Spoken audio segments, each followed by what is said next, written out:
What's going on, Tamers? It's me, East, who recently just got back from Korea. That's probably why you noticed that there were not that many uploads last week because, I was there and my streaming or recording setup was here.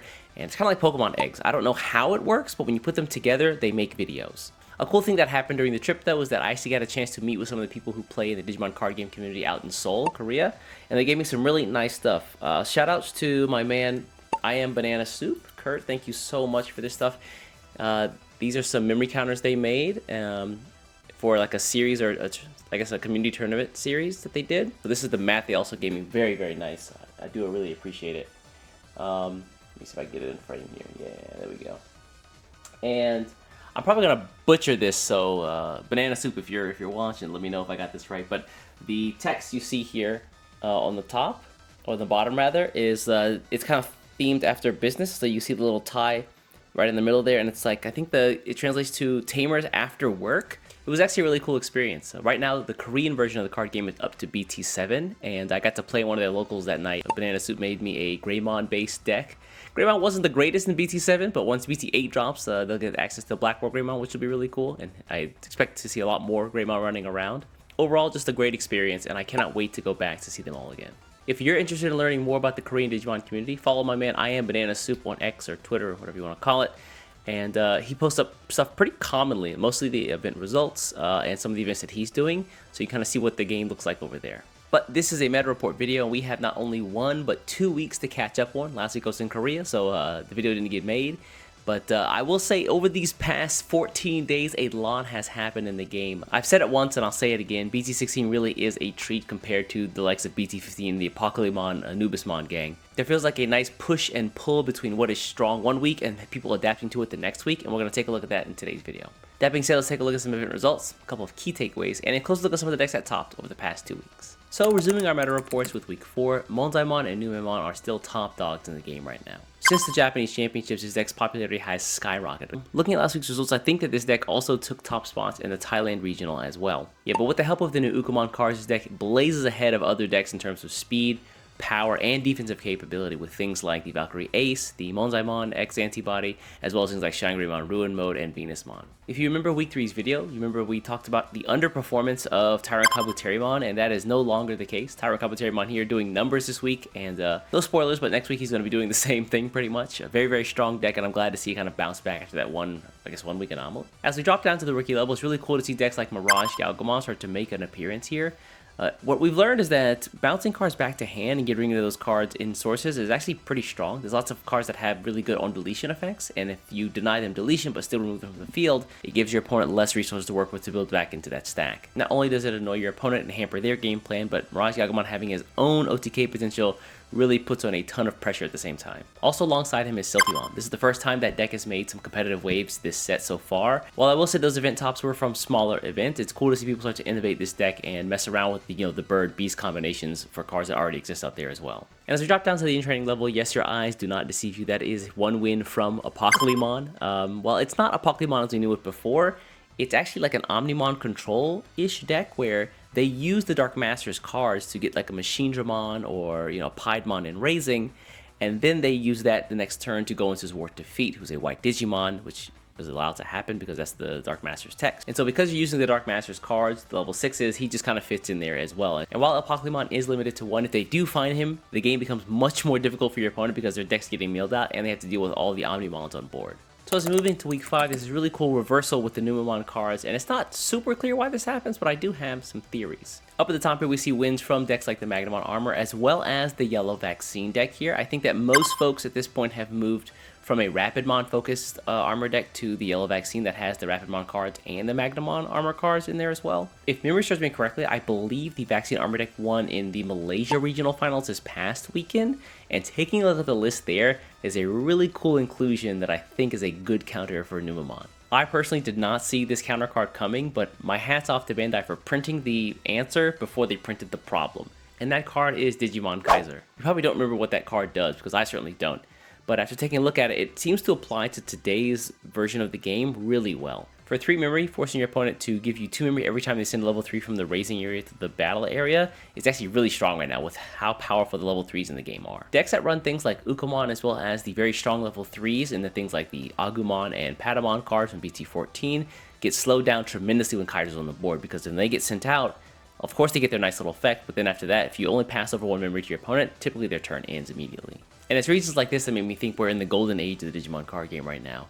You see a strong deck, there's an adaptation because there's answers in the game already, and then things keep moving around and around and around and around. I've seen lots of other decks also teching in the Digimon Kaiser. I tried it out in my own Vaccine Armor deck as well as my own Tyrant Kabuterimon deck, and they worked out fantastically. So as we drop down to the in-training level, I do want to highlight this one Phoenixmon win here, because this is actually at a pretty large scale 52-man community-run tournament. An offline event here, and it was actually won by my friend Guillemon. Previous week she used the same deck, didn't do so hot at another community event that was run, but the following week she tried it out again and ended up taking first place. I don't know about you, but I love to see my friends do well, so congrats Guillemon, and we're definitely going to take a look at this list a little bit later in the video. So the first deck we're going to take a close look at today is going to be Tyrant Kabuterimon.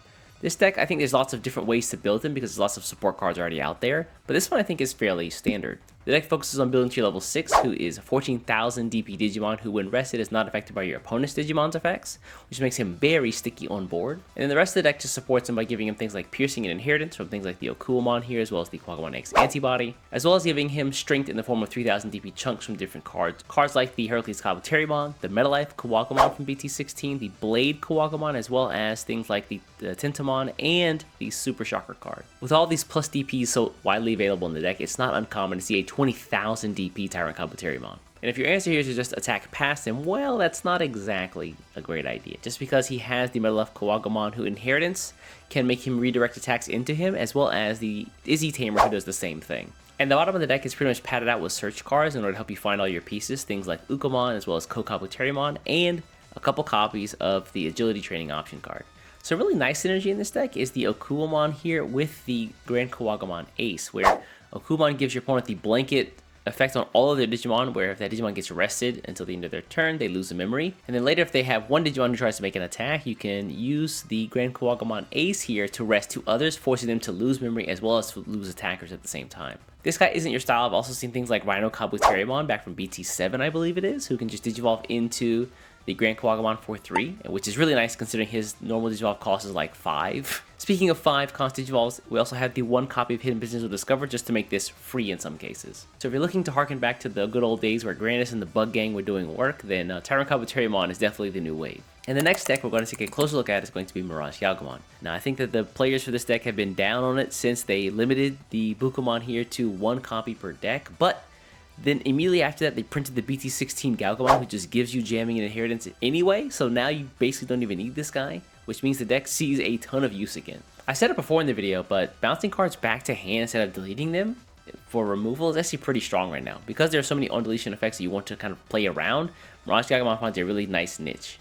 Also, I gotta say, this is probably one of the most cursed lists to look at, just because the cards are separated based on the artworks, and so you see 3 copies of the regular Gomamon here, and then 1 copy of the alt art.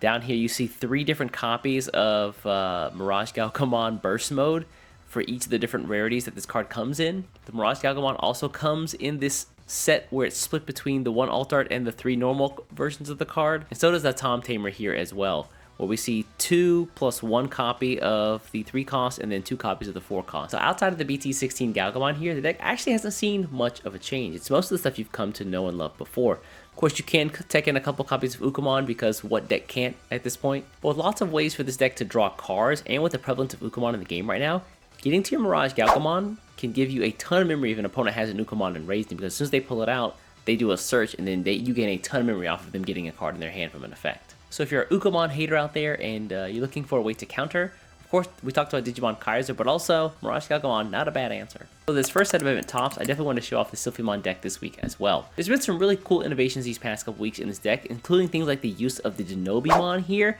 where I hadn't really thought about it in the past, but now it makes perfect sense, where you can just get a free trait Digimon out of all of the free traits that are in this deck, play it, and then it gets a rush. That alongside the fact that you can draw some purple and red, which this deck definitely has access to both of, and things like the Gatomon as well as the Hawkmon tier or the Aquilamon. Unlike other red decks, this has a nice focus on cycling cards in and out of your trash, using things like the Biomon here as well as the Protomon and the Gatomon here to put cards in trash, evolve from trash, and then bring cards back from the trash that are like level 6s, so you can reuse them again. So once you've got your trash set up and you can go into something like a Gatomon here, you can then use the Sora Tamer's effect here to play another Digimon on board for free. So this deck has the ability to go wide on the lower end with like the Sora Tamer as well as some of the combo potential there. It's also got the Denomimon to put out multiple Digimon as well.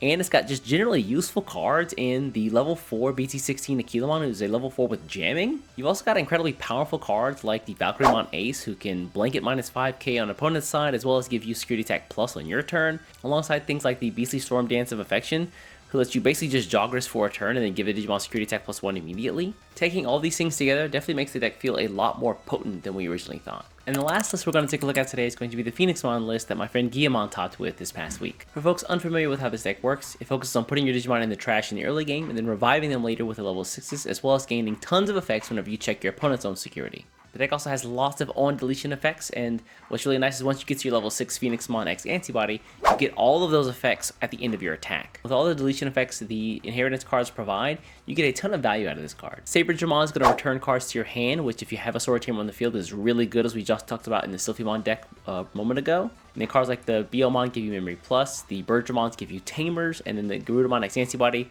lets you pop an opponent's security. And while we're on the subject of the Garudamon X Antibody, when you have a card returned to your hand, he lets you give a Digimon Rush on the board. And so with a Sora on the board, the Saberdramon as well as the Birdramon here are fantastic combo cards. You'll notice a couple copies of the Agumon card up here just because you want to give your Digimon a little bit more DP if possible. You'll notice at the top end, it's actually not super strong with 11,000 and 13k. 13 is pretty good, but 11,000 is pretty tough. Also, the Garudamon X here can delete Digimon based on its own DP, and so with an extra 1,000 here in the bank, 9,000 is not a bad number to hit. And we also talked about it before, but with so much Ukomon running around in the game here, Digimon Kaiser is a great tech card for the meta. And so once again, congratulations Guillemon, and thanks for showing off the power of the Phoenixmon deck. With that, we're going to bring weeks 4 and 5 of the BT16 meta report here to a close. Lots of really cool adaptations happening. I'm really interested in seeing the evolution of, cards like Ukomon as well as the Digimon Kaiser, how the two cards are going to interact, as well as things like Mirage Galgamon and how it fits into the game now, being able to stop so many on-deletion effects, especially in decks like Numamon. Also, a couple of important announcements. First of all, thank you so much to all the people who become official channel members and supporting the channel this way.